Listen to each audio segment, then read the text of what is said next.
khusus, pasukan khusus Kopassus, aduh itu barang-barang amat mahal itu. Itu hanya ditugaskan kepada sebuah sasaran yang niscaya tidak bisa dilakukan oleh satuan lain. Itu berpasukan khusus maju. Saya kira belum segenting itu gitu loh maksud saya. Ya, tindakan apapun sekali lagi harus terukur, jangan berlebihan gitu kan. Tetapi ingat ya, saya menyalahkan adik-adik saya juga nggak bisa Panglima atau mungkin Polda gitu. Karena mereka punya atasan. Kalau kita kaitkan dengan kemarin ya statement Panglima TNI maupun kunjungan ke pasukan-pasukan elit, saya kira ada hubungannya dengan ini. Bagaimanapun kalau Panglima dapat perintah dari atas dia juga susah juga gitu loh. Tetapi menurut saya sekali lagi TNI itu maju pada saat-saat terakhir sebagai senjata pamungkas kalau yang lain sudah tidak bisa lagi. Harus seperti itu menurut pandangan saya gitu. Karena memang intinya tentara itu diharapkan pada musuh dari luar maupun dari dalam, misalnya separatis, teroris, ya itu baru kan, gitu loh.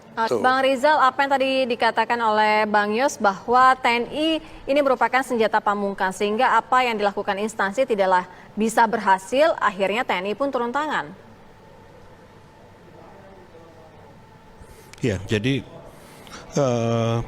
tadi kalau saya coba mereview bahwa itu kan tugas utamanya adalah seharusnya dilakukan oleh Satpol PP kalau untuk berkaitan dengan penindakan terhadap pelanggaran pemasangan spanduk ataupun baliho.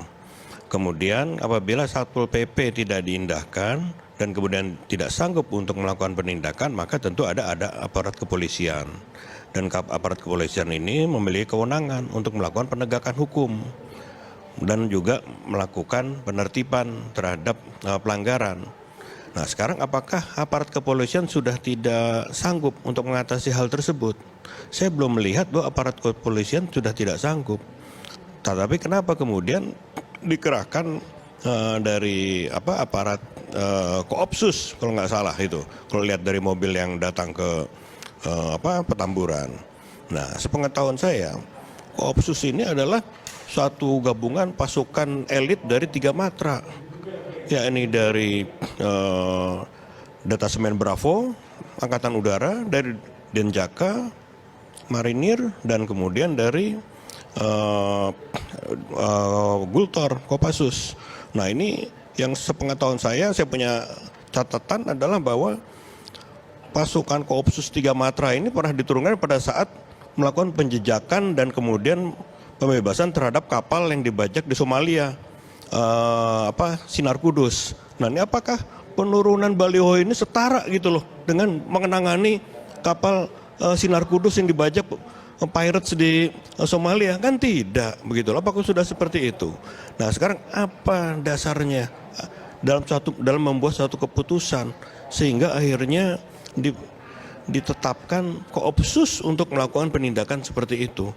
Ini suatu tindakan yang menurut saya sangat berlebihan. Dan apabila dikaitkan dengan masalah bahwa Pangdam juga bertanggung jawab terhadap masalah keamanan Jakarta, tentu dalam penggunaan TNI itu adalah ada tahap-tahapannya seperti tadi yang diuraikan oleh Bang Yos dengan contoh 27 Juli dan lain sebagainya. Itu ada tahap-tahapannya. Nah, jadi kalau menurut hemat saya ini mesti ada review, mesti ada satu evaluasi terhadap apa yang dilakukan oleh Pangdam. Karena apabila ini terjadi dan ini dianggap suatu hal yang biasa, ini akan menjadi presiden untuk terjadi di provinsi yang lain.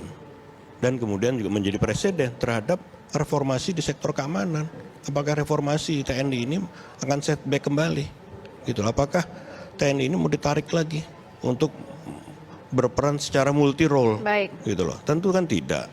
Ini merupakan satu hal yang bisa mengganggu iklim demokrasi.